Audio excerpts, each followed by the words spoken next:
the Americans. And to those people who are saying, oh, we're not assimilating, we're not doing, oh really? Here's a challenge. Frisco is what, 15, 20% Indian population, 33% Asian population. But the last time I checked, I didn't see any gangs in Frisco. You're not hearing about the Starwood Bloods, okay? Or the Trails Crips, right? No one's doing that. No one's looking at the Ridgewood Gangster Disciples, right? There are doctors, lawyers, engineers. We pay our taxes. We contribute $150 billion to $200 billion to the growth of our economy. I'm a combat veteran, right? You have business owners, politicians, and like I said once, somewhere along the way, Indians came to America. Then they became Americans. And then Americans started participating in the American dream.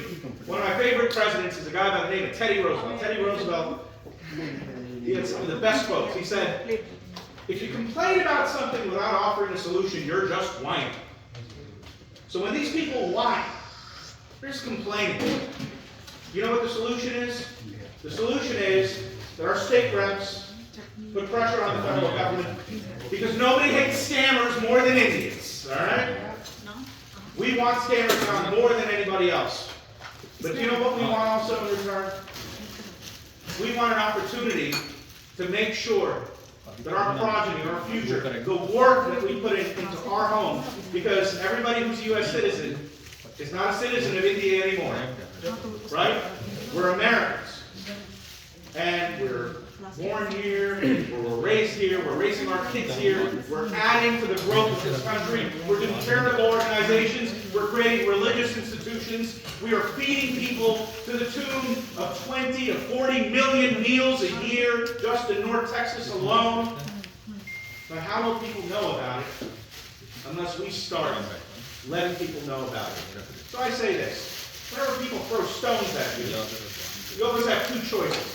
You can treat that stone as a tombstone, or you can treat it as a stepping stone. And I say, look, if people are giving us free building materials, let's start building, right? We don't have to dig stuff up. So now is the time that we unify. We come together as a community. We realize, look, by the very nature of us engaging in politics, engaging in community service, we are living the American dream, because the only privilege we have, sir, I'm sure you can attest to this, the only privilege an American has is that they have the privilege of being an American. That's it. No other privilege. White, black, gay, straight, woman, man, none. You're an American. That's the only privilege. The privilege of being an American is that every American has the right to create America. That's the coolest privilege there is. Right now we have two candidates in the audience. We have a gentleman here, Cy, who's a nurse. I've door-knocked almost every single door in Lexington with him. Every child knows him, Theresa. Do you know that? You know what he was doing during COVID? He was making sure that adults, that grandparents in that neighborhood had access to their medicine. When parents couldn't afford to take their kids to school because they had to go to work, he would drive them to school. He has the scariest van I've ever been in. He goes so fast. But every kid knows him. Every adult knows him. We were out door knocking. He was setting up tables for people to take care of the community as much as he could. That guy, Vijay. Vijay's very mean to me, okay? I just want everyone to know. Vijay was a former global CTO. He was a former global CTO of Procter & Gamble. And he has the patent for Wi-Fi on airplanes. You think about that. We have another candidate who's running. You know, he's not here right now, but he's a community leader who's fought tooth and nail for 20 years, representing Richwoods and all these other places, right? But look at the talent that's coming up from the community. People who deeply care. And I want you to, there's a poem by Tennyson I love. He said, come, my friends, 'tis not too late to seek a newer world, and push off, sitting well in order, smite the sounding furrows. For our purpose holds to sail beyond the sunset and the baths of all the western stars until we die. That is true. You are only limited by the limits you put on yourself. Nobody limited Prakash Rao over there. by his dream of wanting to build a temple in Frisco, Texas. Nobody limited the dreams of the most powerful people we have in the Indian community, which are our women. I'm sorry, gentlemen. The women are the catalyst for change in our community. I'm here because Dinda, my great-grandmother, convinced my grandfather to go take the IFS exam, even though he didn't think he could do it. My grandmother convinced my father to go to Ames. My mother convinced my father to figure out a way to emigrate to the United States. My wife convinced me to run for office. Indian women and women in our culture are the catalyst for change. And I'll tell you something, we have a powerful woman who is sitting here who is going to be representing.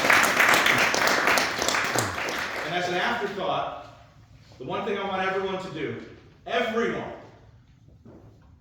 I said our participation is the only thing that matters.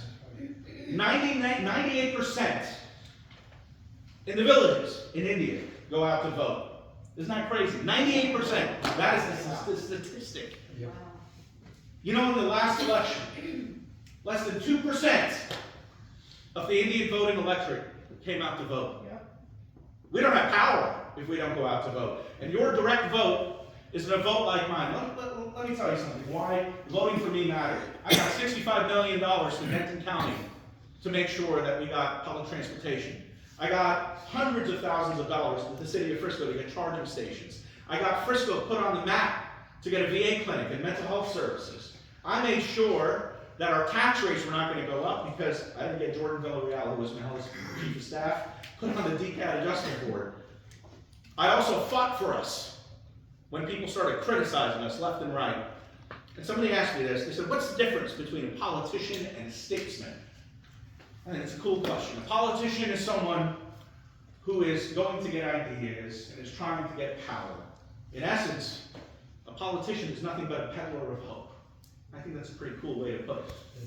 But a statesman is somebody who knows what to do with that power, knows how to execute. And I'll tell you, we have very few people in government who know how to execute as well as Representative Richards. So we need to make sure that our community goes out and votes. Let's treat this like a multi-level marketing scheme, like it's selling essential oils. Go tell 5 of your friends to go vote. Then tell 5 of their friends to go vote. But we don't have power unless we go vote. And with that, sir, if you don't mind, may I introduce my friend Theresa? Sure.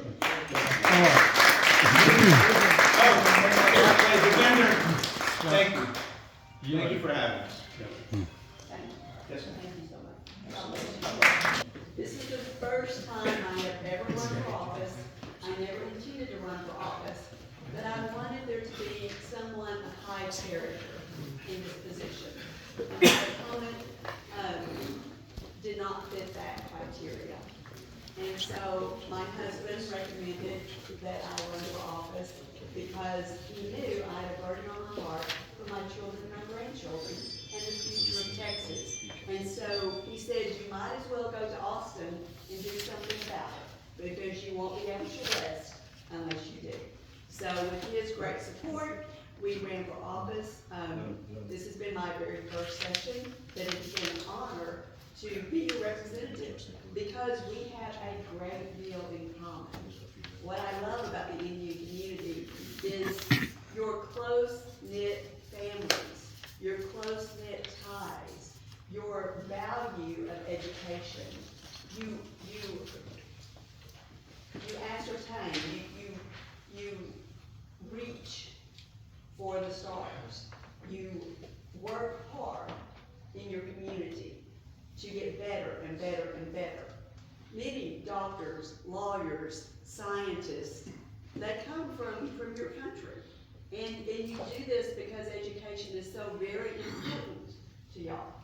And I appreciate that about your culture. And I love it when I get to come here because I've attended Diwali and several other events, and it's so good to learn more and more about your culture. And not the things that divide us, but the things that draw us closer together. So I appreciate the opportunity to come to a home with so many here, because this is a great honor to get to know you. And I just thank you so very much.